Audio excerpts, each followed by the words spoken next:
topics and opinions expressed in the following show are solely those of the host and their guests and not those of W4CY Radio, its employees, or affiliates. We make no recommendations or endorsements for radio show programs, services, or products mentioned on air or on our web. No liability, explicit or implied, shall be extended to W4CY Radio or its employees or affiliates. Any questions or comments should be directed to those show hosts. Thank you for choosing W4CY Radio.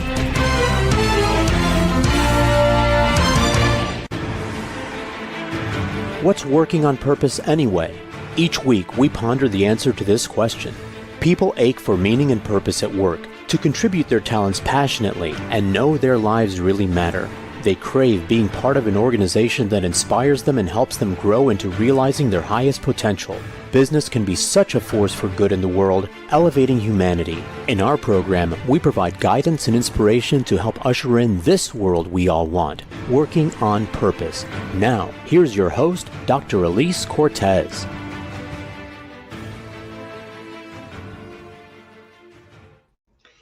Welcome back to the Working on Purpose program, which has been brought to you with passion and pride since February of 2015. Thanks for tuning in this week. Great to have you. I'm your host, Dr. Elise Cortez. If we've not met before and you don't know me, I'm a workforce advisor, organizational psychologist, management consultant, logotherapist, speaker, and author. My team and I at Gusto Now help companies to enliven and fortify their operations by building a dynamic, high-performance culture, inspirational leadership, and nurturing managers activated by meaning and purpose. You can learn how to work with us and what we offer at gusto-now.com or my personal site, elisecortez.com. Getting into today's program, we have Ken Banta, who is a leader in 11 successful mergers, transformations, and reinventions, including Pharmacia, Schering-Plough, and Bausch & Lomb. At the Vanguard Network, he has built a unique organization that brings experienced, dynamic top executives together for unfettered, uncensored, censored, and highly interactive exchanges around leadership. He's the author of Seeing Around Corners, C-Suite Wisdom from America's Insightful Leaders, which we're talking about today. He joins us from New York City. Ken, welcome to Working on Purpose. Well, thank you for having me. It's great to have you. I thoroughly enjoyed this beautiful book you brought into the world. And in fact, I did reach out to, I think, all of the contributors on LinkedIn to connect with them. And I had one of your contributors, Wes Adams, on my podcast. I think it was a couple weeks ago. Oh, terrific. So I really, really appreciate what you did. It's delightful. So I want to start by, let's just start with what you're doing. I love the idea of the Vanguard Network. Can you kind of help us understand that? Because it seems to me, I'm wondering if that's how you met several of your contributors, but what's the Vanguard Network? Yeah, thanks for asking. The Vanguard Network really emerged out of the work that I did in those turnarounds and transformations that you mentioned in a prior life of mine as an executive in some of these very large but very troubled companies. And we were very successful in turning them around in a positive way, in the sense that not to dismantle them, but to actually turn them into growth engines again. And so after that period, I was advised by a couple of the previous people I'd worked with that wouldn't it be an interesting idea to apply some of these insights to helping other executives and companies. So that's how Vanguard was created back in 2014. We started out initially working with life sciences leaders, and the focus, though, has always stayed the same, which was to help develop leadership capabilities and insights among senior people, and then also through our advisory side to work with some of them on their own company turnarounds, transformations, or personal leadership. So that was the genesis of Vanguard. And then in the past roughly 10 years, we've expanded what we do to include general counsels and their deputies. And as you know, GCs play a really important and growing role in companies. We also have a dedicated group now of life sciences CEOs, and we recently launched a network of executives in risk management, which cuts across sectors. It's not to any one person or one role, but often people in everything from compliance to finance to the general counsel's office can be involved in risk. So we have a kind of a multidisciplinary group on that network. So those are the two things we do, networks of these senior people, and then also advising some of them on their own leadership. Brilliant. You must have just fabulous company that you get to keep. Yeah, it's exciting. It's very stimulating people, and the topics that we cover are usually very, very sort of hot topics, because those are the things that are on the mind of these senior people. Awesome. Well, what I thought we could do for our conversation here, Ken, since your book is a collection of voices, I don't know how many voices that were in there, but you have them arranged by chapter, by topic. So what I wanted to do was just for some of the chapters, particularly that called out to me, there was a couple of people in there and their perspective that I thought perhaps we could call out. And I did want to hear your perspective too, if you had something you wanted to say on the matter. So the first one, of course, is on leadership and success. I did grab one of your quotes from there. I don't know if you want to start with that. Sure, go ahead. So you say there is a special challenge for founders of companies to continue their journey to the next level and maintain success. And in fact, the track record is not good for founders leading their companies into a third or fourth or fifth year. Very often, as we know, they get derailed. And it's so sad because we all start with such conviction, such passion, such determination, and then the numbers are we crash and burn. Why is that? Well, I think there's a few things going on there. In some cases, there's an opportunity to reinvent yourself as a leader, which doesn't happen, and that can be one cause of failure. As circumstances change or as the demands for bandwidth grow, some leaders succeed in reimagining what they are and how they'll work. A good example would be today, some leaders who may even be in their 50s or 60s may have figured out how to connect with the new generation of Gen Zs and able to get on their wavelength. Others really are kind of stuck in the past. They may find this generation frustrating or somehow not the way they used to be, which I always think is a kind of an indicator that they themselves have sort of passed their sell-by date. But the same, but others do adapt very well to that. And there's a CEO I worked with in the past on a number of these turnarounds and transformations, named Fred Hassan, who's still a really legendary figure in the world of CEOs. And during a meeting, we asked him his view about how to deal with the Gen Zs. And this is someone who's in his 70s now, and he had one of the best answers I've heard from anyone in a long time. He said, you have to really treat this generation with great care because they had to grow up during COVID and go to college during COVID, and during a vast technological revolution that they're in at the moment that we're all facing with generative AI and all the other things. So, you've really got to see them for who they are, and also have to really work hard to help them succeed because they are the future. So, that's the right kind of attitude. I like that. While we're on that subject, Ken, let's just go ahead and jump to, I really thought this was fantastic. And I, of course, am a champion for making sure that everyone is fulfilled and succeeds in the workplace, all generations, all people. And I love this quote that you have that was given through Paul Hastings, the CEO of Nakarta Therapeutics. He said, some guy stood up in some meeting apparently and said, I don't know about the rest of you guys, but I don't know how to manage Gen Zers. I don't know how to manage millennials. And Reed says, I looked at him and said, then get the hell out, because your company's full of generations Zers and millennials. And if you don't want to deal with them, you should get out. Old dogs need to learn new tricks. And the tricks about Generation Z is that they don't care whether they're LGBT or straight. They have pronouns and words for everything. And I think it's wonderful. That's what they want. And so we as leaders, if we want millennials and want Gen Zers, guess what? We have to learn that language. Mm-hmm. Yeah, well, I think Paul is a great CEO in many respects. And I think that's really not only a kind of admirable point of view, but it's a very practical point of view. You can't escape reality, and to be a CEO who has sort of decided they aren't going to have anything to do with the next generation of people is a sort of bizarre approach. Certainly, that would be the kind of approach I think where you're going to not be necessarily very successful. And it's back to that question. I don't know what the generation was of that person who said those things, but it might be that they were sort of, let's call it, more tenured person. But that kind of reaction to an entire generation of people who are the future of your business is I think really kind of counterproductive. I do too. Head in sand for sure. Yeah.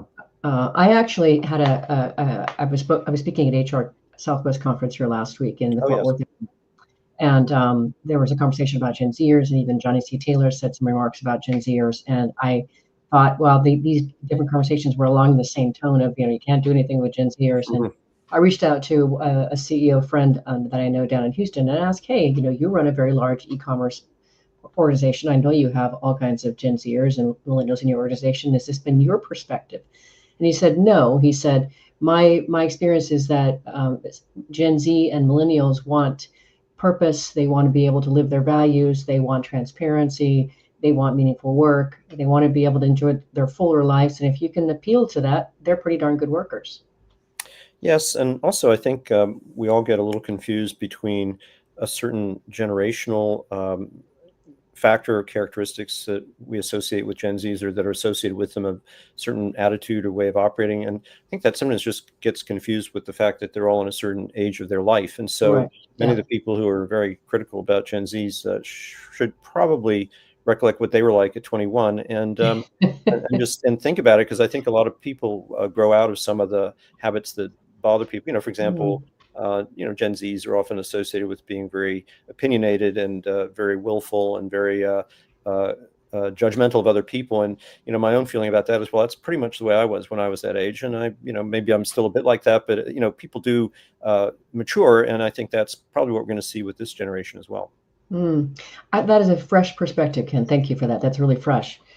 Let's go on to the next topic here. You have a chapter on making a great leader, and I think there's one particular contribution in there that really called me because it really spoke about the need for leaders today to get tough feedback. If you have some perspective you want to add to that, That they need to seek out tough feedback. seek Yes. out tough feedback, yeah, and receive it, Yes, well, take it I in. think the further up you go in any organization, whether it's the Boy Scouts or Microsoft, you're going to get more and more isolated from reality. And so I think really really good leaders make a special effort to stay connected. And one of the best ways to be connected is to hear, reality, right? And Ram Charan, the great strategic advisor, wrote an entire book on confronting reality. And I think that's really what tough feedback essentially provides. It's probably tough but fair would be the right way to look at it. I don't think you benefit from really imaginary bad feedback, but realistic tough feedback I think is really useful in terms of what are people really thinking, what are people really saying, how do people respond to the way you operate. I've had my own team explain to me that I tend to dominate the conversation and have an answer for a lot of things, and I should actually just ask some questions. So that's perfectly legitimate, and I'm glad they raise it. But when you become CEO of a very large organization, it's unfortunately very hard to get that kind of honest feedback. And I would say, though, also that really good leaders bring people around them who will provide that kind of input. And in a way, it's a sort of commentary on your leadership if all you have around you are yes people. No doubt, no doubt. You're reminding me, Ken. I had a guest on. I don't remember when it was, sometime back. Who his name is Jeff Wetzler. He Mhm. wrote a really fantastic book about the power of the feedback that's constantly available to you and around you, if only you'll tap into it. So Mhm. learning how to ask people, hey, how'd that go? How did this land for you? Making it safe for them to give you real, candid feedback, and then making them feel that you really appreciate their contribution and that you recognize it. And then you make that part of your culture. That becomes pretty powerful. Yeah, I think a lot of that kind of behavior can be almost turned into a trademark for your leadership. And a good example for me is that in one of these past companies that I was part of, in fact, in several, we made a habit of going out to country operations or field operations, to manufacturing sites or to markets outside the U.S. or in the U.S. And the first thing that we did, and I think it was symbolically important, was to not go talk to the leadership team, but to go have a meeting with the people who are on the front lines, whether it's the manufacturing people or the salespeople. And we then had a very sort of an SOP of always inviting them to provide their thoughts and feedback on how the company is operating. Not feedback really about how top management operates, but their insights about how we're doing, what we could do better as an organization, and in some cases asking their opinions about how that country that they work in or that manufacturing plant could be improved. But we made a point of always telling them that they can check the record. There's never been anyone who was fired or demoted because of something they said. And we kept those conversations confidential, but they were really valuable. And the word of mouth was terrific because, of course, for every 10 people that were in the room, there were probably another couple thousand that heard about it. And that type of session, just the fact that it occurred, is really incredibly valuable. But how you run those meetings is really important. And I'm working on another book where I learned a few things from Mary Barra, the CEO of General Motors, and she seems to have a really astonishing capability of getting into a room with people at the working level, and rather than telling them what she thinks about things or just taking Q&A about where the company is going and what it should be doing, she always asks, as I understand it, she always asks, what's the biggest problem that you see us facing right now, whatever that may be in your field of work. I mean, not trying to come up with cosmic problems, but problems that are getting in the way of us succeeding in the area that you're in. And then they spend the rest of that time working with her on what could be done about it. And she'll then always circle back to ask how could she help them with what they're trying to achieve, and what is that, how are we doing on solving that problem. And it's both a symbolically really important thing and also practically, because that does actually get things to happen. Sounds like the kind of leader that most of us would like to work for. Yeah, I think so. I mean, I'm sure she's got her issues, but on that front, from what I can tell, really effective. And in a huge organization like that, of course, she's not going to talk to more than a fraction of the employees at any one year. But by doing it in a purposeful way like that, I think, again, the word of mouth must be terrific. Indeed. And on that note, let's grab our first break. I'm your host, Dr. Elise Cortez. We're on the air with Ken Banta. He's the CEO of the Vanguard Network, a unique organization that brings experienced, dynamic top executives together for unfettered, uncensored, and highly interactive exchanges around leadership. We've been talking about some of the topics and the people that he's featured in his book. After the break, we're going to tackle on leading with purpose and also culture. We'll be right back.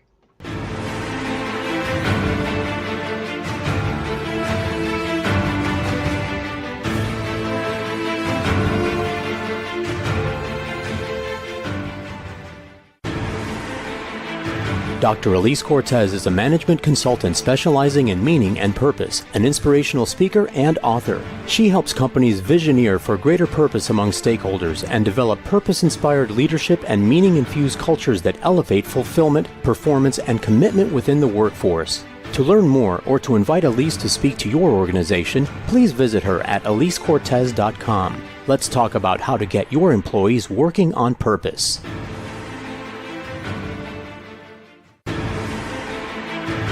This is Working on Purpose with Dr. Elise Cortez. To reach our program today or to open a conversation with Elise, send an email to Elise, A-L-I-S-E, at elisecortez.com. Now, back to Working on Purpose.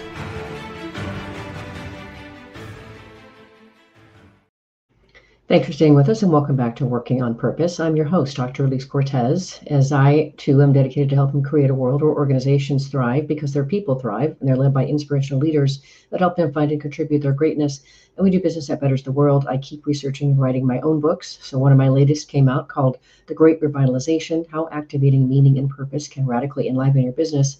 And I wrote it to really help today's leaders understand the diverse and discerning workforce. What do they want and need to be able to give you their best and want to stay? And then I offered 22 best practices to equip you to provide that for them through your leadership and your culture. You can find my books on Amazon or my personal site, elisecortez.com. If you are just joining us, my guest is Ken Banta. He's the author of Seeing Around Corners, CC Wisdom from America's Insightful Leaders. So I would be completely remiss, Ken, if we didn't talk about leading with purpose now, wouldn't I? I could not let you off the show without that. And I appreciated the contribution by Dr. Jeremy Levin, the CEO of, is it Ovid Therapeutics? Ovid Therapeutics. Yes. Ovid Therapeutics. Mm-hmm. Essentially, the gist that I got from it, if you wanted to comment on it or expand, was that today our society is driven by meaning and purpose. They want it. And of course, what they really want in their organizations and their leaders is to make sure that they walk that talk. It's actually real. Yes, I think Jeremy's a terrific CEO, and I've known him for some time. I think that the concept of leading with purpose is very important. It is probably important, though, to also say to put in front of the word purpose, sort of meaningful and ethical purpose, because you can lead with purpose, but down the wrong road. And, you see that all the time in companies as well as countries. And so I do think that's important. It's just like the concept of leadership is in itself it's a value-free concept. It can be very negative or very positive. So when people talk about, inspiring leadership, I think it's often important to sort of reflect on exactly what are you talking about. Is it leadership that's leading to a better place, or is it leadership that's leading to a darker place? So that said, though, I think it's really, again, one of those roles that only a senior leader and probably the top leader in an organization can do, is to help establish what that purpose is. They ought to do it in consultation with others, including the people at the working level. But ultimately, that's one of I think the most important jobs of a CEO or a leader of an organization, even a leader of a photo club or anything else. They need to help convey why we exist, essentially, and what we're gonna, if we do what we do, what are we gonna deliver? And it's usually more complicated than you think. I completely agree. We love doing that work ourselves. Yeah. The other thing that I would add to that I think is so powerful and that many organizations are missing is, once they have, in conjunction with their people, articulated and defined the purpose, is that they then help and enroll and align their employees to that purpose through their values. Yeah, You do that, right? And now yeah, we've that really makes, pulled yeah, people on. absolutely. And the other thing I think that I think you'd probably share on this viewpoint as well, is that it's not enough to have this tack to the wall, which is what often happens, and then nothing else Exactly. occurs. You've Right. really got to then figure out how you're going to operationalize it, and so that's a Yeah.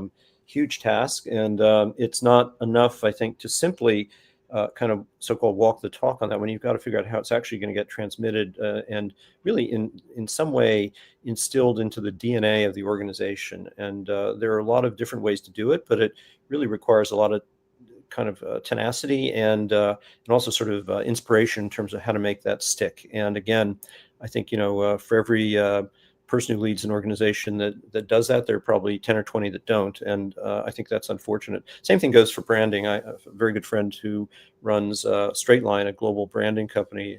His name is Michael Watrous. And I think he finds it sometimes quite disappointing that the really terrific branding work that they do, that captures where the organization ought to be and how it should be seen, doesn't always get translated into action. And they can't control that, but I think it's it's unfortunate when that doesn't happen. On the other hand, when you do have terrific branding of the kind that they generate, and it does get really picked up and embedded in the DNA, then you have a really powerful impact. Mm.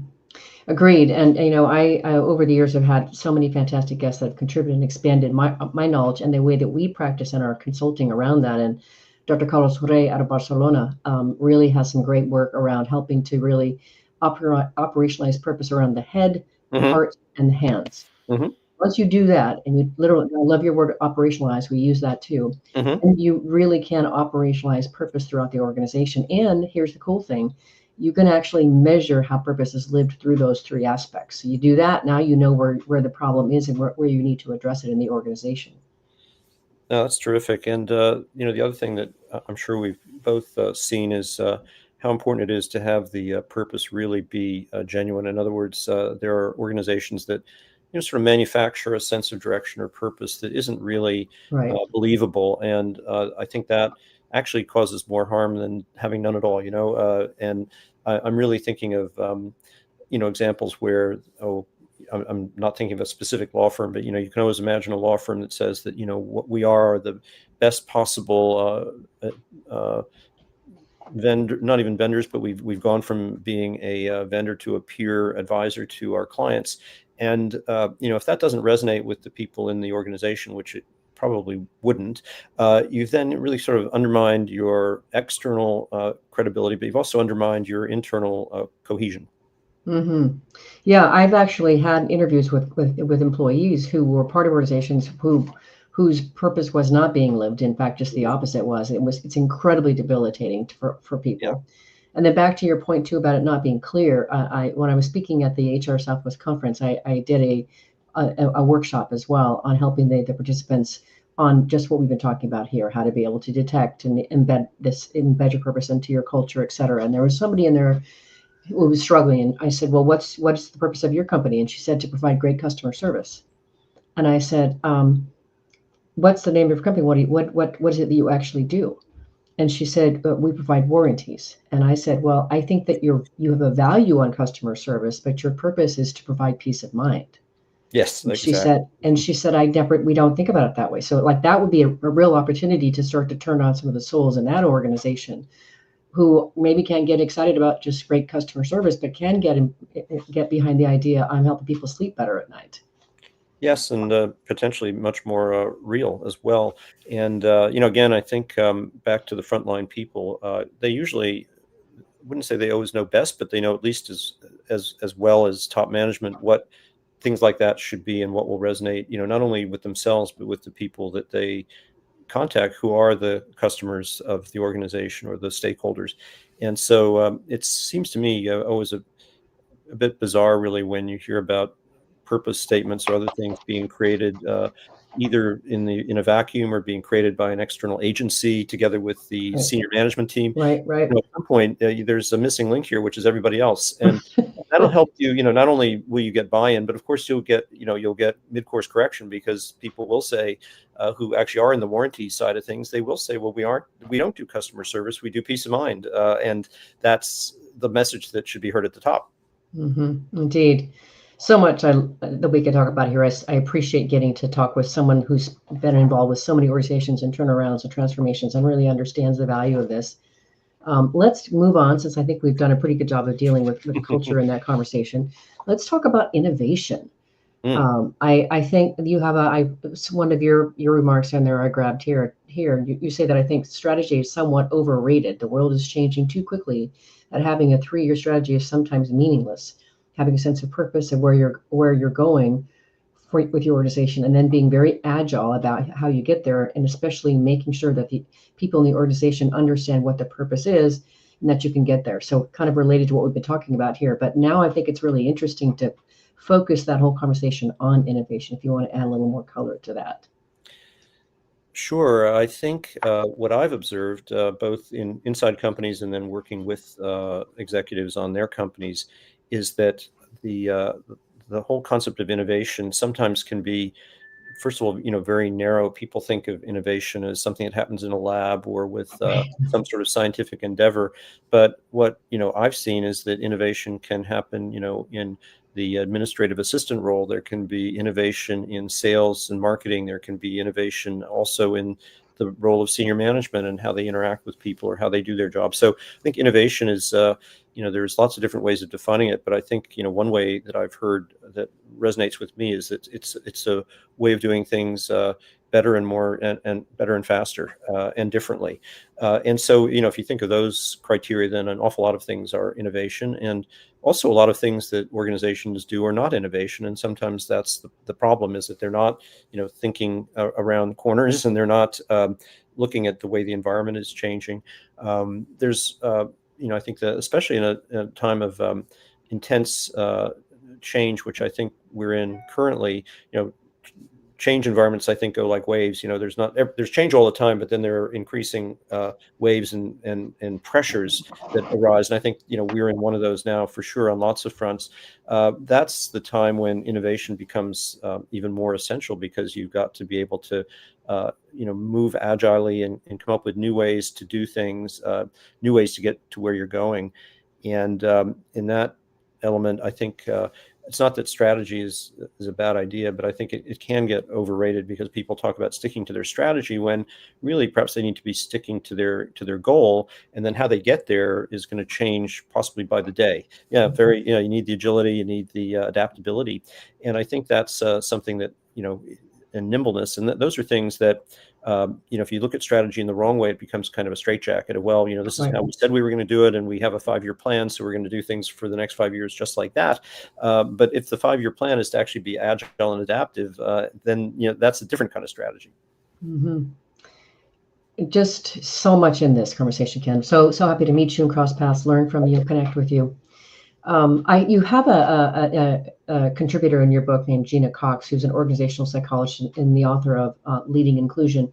And I appreciated her perspective on the real value of diversity. And specifically what she was saying that I could really, really get behind is that people, what they really want, they don't want belonging per se. They don't want diversity per se. What they want is respect. Mhm. And that made a lot of sense to me. That resonates with me. Mhm. Yes, I think very highly of Jenna. I think that another way of thinking about diversity as well is that what really matters is something that's connected to innovation, which is diversity of ideas and experiences. And that's not really based on, quotas of people of a certain color or a certain gender or other things. Those, if you pursue the goal of diversity of thought and experience, then you'll get those other things as a result of it. But that, in my mind, shouldn't be the driver. And so I do understand the discomfort some people have with what appear to be quotas for different things. And in fact, Jen is a good example of someone who really doesn't go for that type of approach at all. She's much more nuanced about what diversity really is.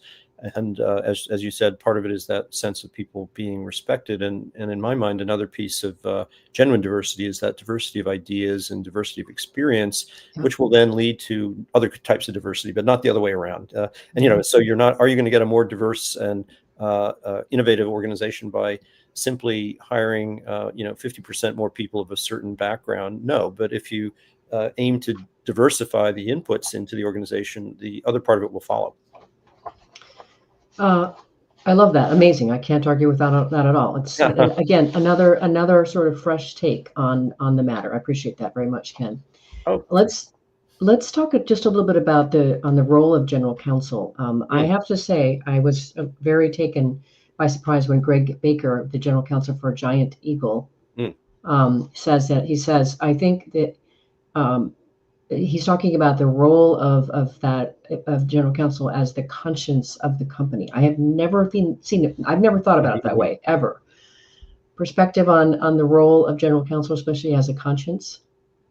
well, one thing for sure, I think, is that the role of the GC has grown overall in lots of different directions over the last 5 or 6 years, and probably even beyond that. But certainly this last 5 to 6 year period, it's uh, certainly never restricted to being the chief legal officer. But I think now, more than ever before, the GC is someone who plays a strategic role in the organization and a role as a advisor and as a business decision maker for the organization. It used to be said that GCs would be a business partner, meaning they kind of supplied some form of support to the functions that brought in the income or did other stuff. But I think that view is now becoming a bit outdated, and really the GC is a co-leader of the business. Uh, Hmm. that idea of being a conscience for the business is absolutely right. I think they play a very important role of sort of identifying what the moral compass of the organization should be, and to call out things that are being done in a way that is not appropriate. And there's a couple of GCs I know who have said that they've often had some very uncomfortable conversations with their CEO about behavior of either the CEO or the board or the leadership team, because they felt that they were bordering on doing things that were not as ethical as they would want. And usually those things weren't being done on purpose; they kind of fell into it. But that was the role of the GC, to close the door and say, I really have to tell you that that's not the way things should be done. So that's one aspect of that GC role. Another very important aspect of it is more and more, I think, providing a kind of strong direction to even the commercial elements of the business. And very interesting, a guy who's one of the really most tenured GCs, named Tom Sabatino, who's, I think, just finished his ninth role as general counsel, which is Hmm. probably about 9 times more than most GCs. Um, said that his approach to working with business leaders in a business is to not come in with direction or guidance, but to ask questions. And he said by asking the right questions, you can get people to rethink what they're doing, and you can help to redirect the decisions. But the way to do it is by asking questions, because as a GC, you come in with zero street credibility necessarily as a business operator, and you have no real authority over the decisions that these groups are making. But he pointed out that if you approach in the right way, you have tremendous impact by asking the right questions. Tremendous. Let's grab our last break here, Ken. I'm your host, Dr. Elise Cortez. We're on the air with Ken Banta. He's the CEO of the Vanguard Network, a unique organization that brings experienced, dynamic top executives together for unfettered, uncensored, and highly interactive exchanges around leadership. We've been talking about some of the key aspects of the book that especially appealed to me and what this show works. After the break, we're going to cover off on environmental and social impact, as well as work-life balance, among other matters. We'll be right back.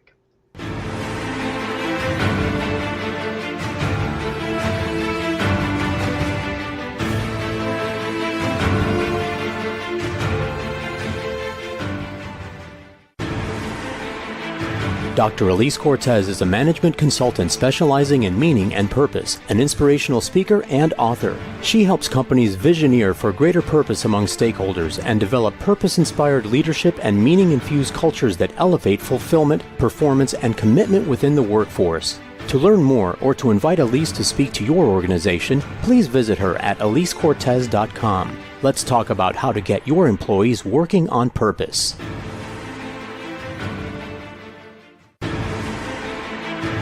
This is Working on Purpose with Dr. Elise Cortez. To reach our program today or to open a conversation with Elise, send an email to Elise, A-L-I-S-E, at elisecortez.com. Now, back to Working on Purpose.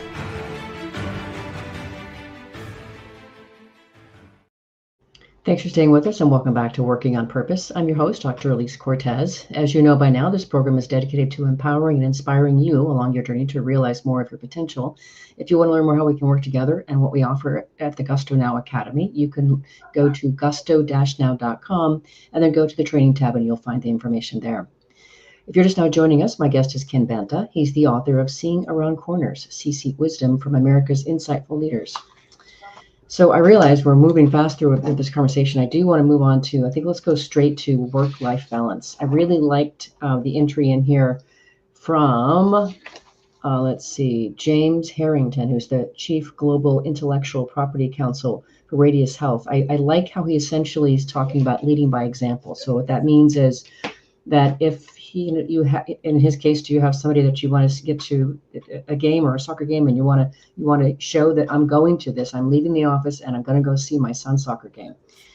Just showing that is a way to be able to cascade it through the organization. So I thought that was very powerful, is leading work-life balance by modeling it.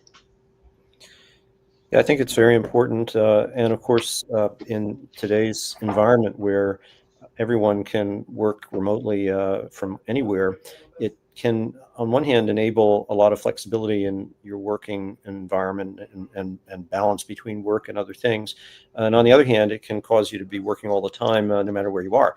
Yeah. And so I think it does take a lot of discipline, in fact, to find the right way to stop doing that and going on to other things, especially important, I think, if you're a very senior person in an organization, because your behavior is what other people will model. And if the head of the unit or the head of the organization is, sending out emails all day and night, other people feel like they have to do that as well. And I'm certainly really quite often guilty of doing that. And I've realized that I've got to, for example, do simple things like put a new time on the delivery for something that I may be working on later in the day.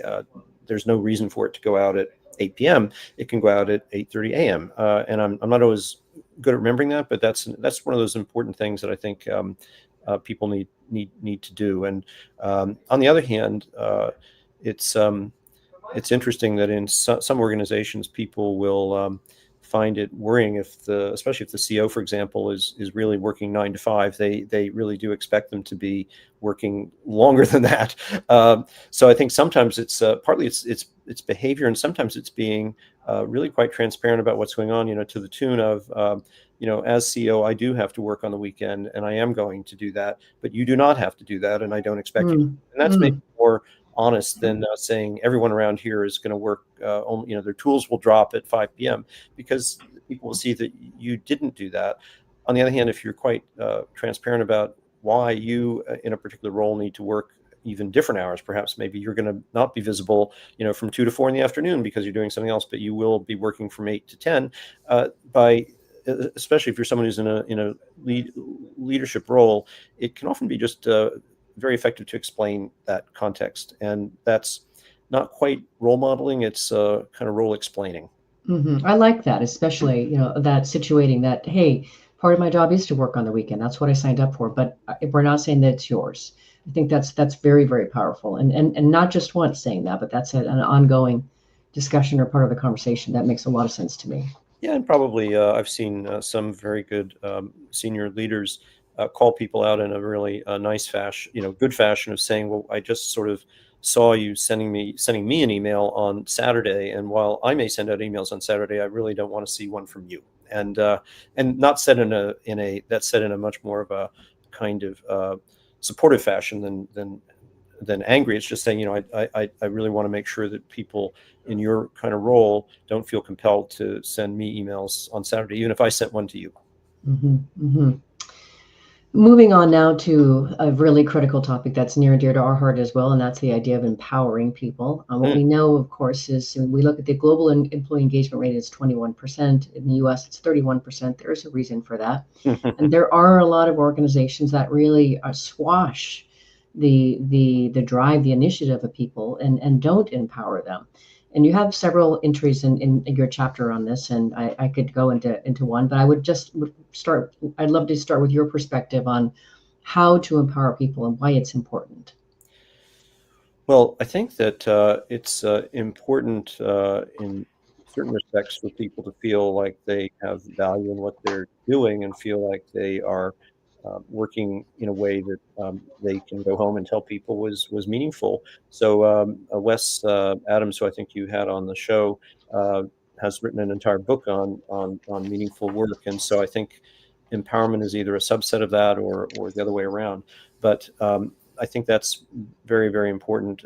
So that's why empowerment is important to the individuals. On the other hand, and it may or may not be the right word, empowerment sometimes conveys certain control over things which people may not actually feel or have. So it may be that sometimes there needs to be different kind of nomenclature. And while in our book we talk about empowerment, it may be that, what Wes has talked about meaning in work might be even more sort of universal, because you can have meaningful work even if you don't have a lot of power over it.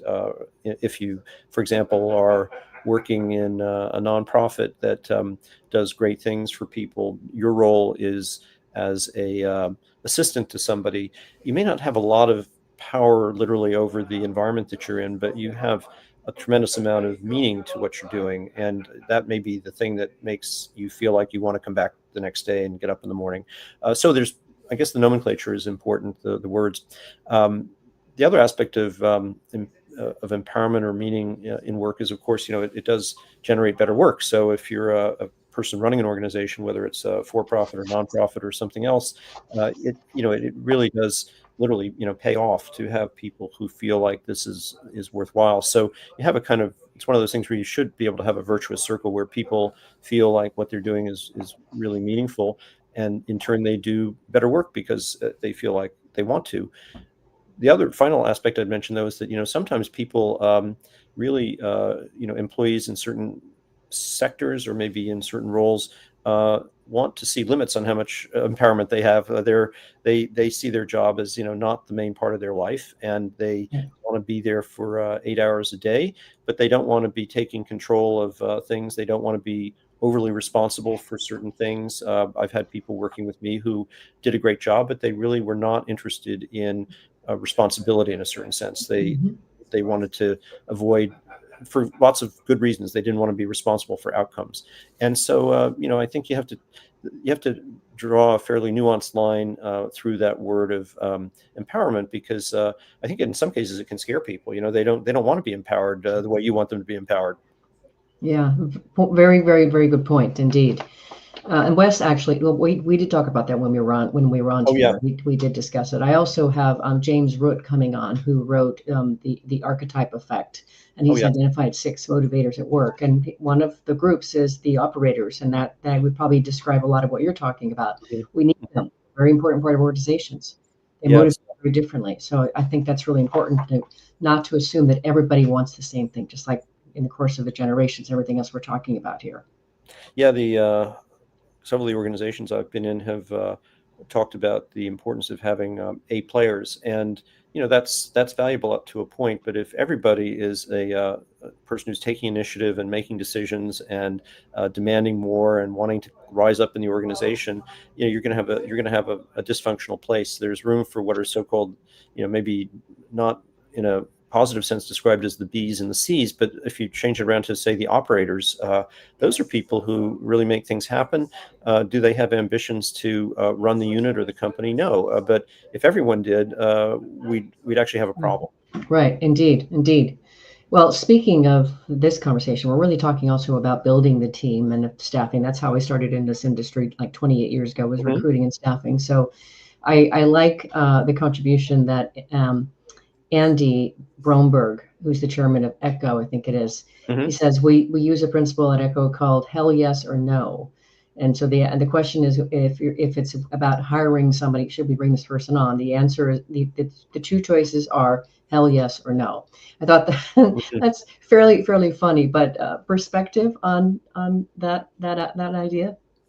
Well, I think that he's an interesting younger executive, and he's built up some interesting things.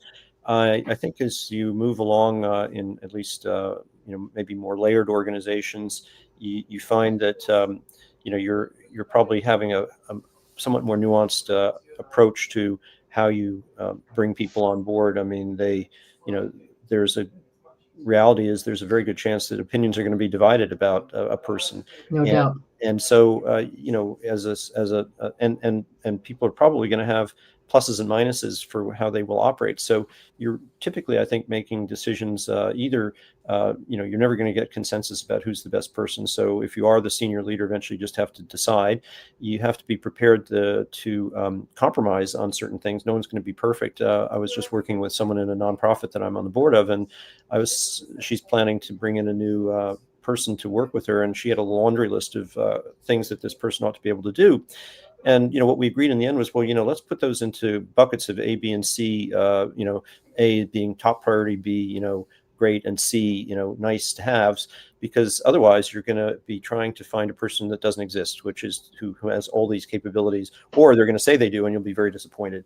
And then the other thing you have to be prepared for is that even if you say yes to somebody, you turn out 6 months later to realize that they're the wrong person, and you have to have the insight to realize that that happened. Not necessarily that they're a bad person, but it's a bad fit.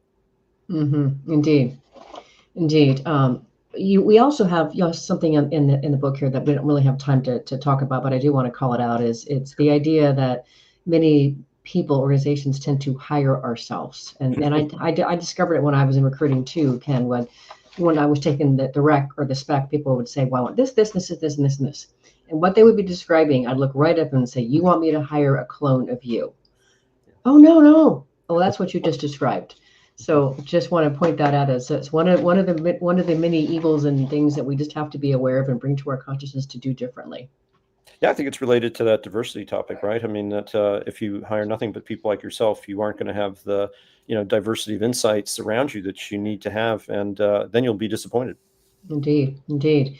Well, this show, Ken, is listened to by people around the world who are interested in either elevating their organizations to a higher level, like we're talking about here, more highly functional, becoming better versions of leaders themselves, or are really trying to be able to weigh in and contribute to the world of work in a more positive way. What would you like to leave them with?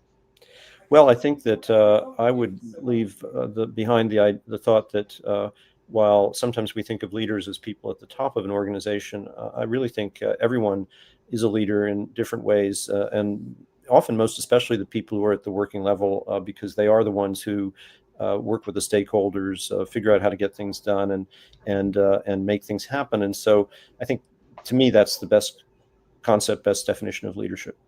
Beautiful way to finish.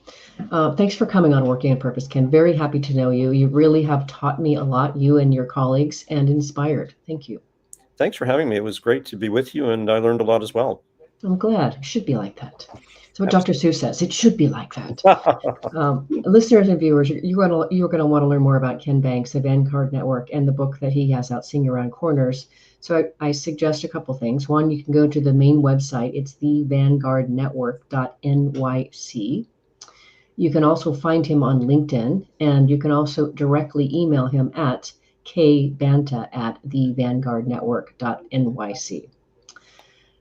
Last week, if you missed the live show, you can always catch it via recorded podcast. We were on the air with Marilyn Vetter, the CEO of Pheasants Forever, a 600 team championing habitat conservation, talking about championing culture as a leader's job with everyone else having a hand.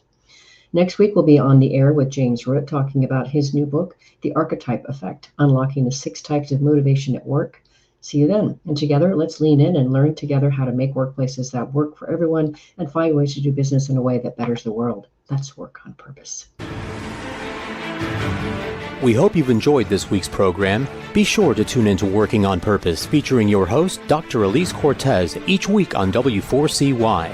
Together, we'll create a world where business operates conscientiously, leadership inspires impassioned performance, and employees are fulfilled in work that provides the meaning and purpose they crave. See you there. Let's work on purpose.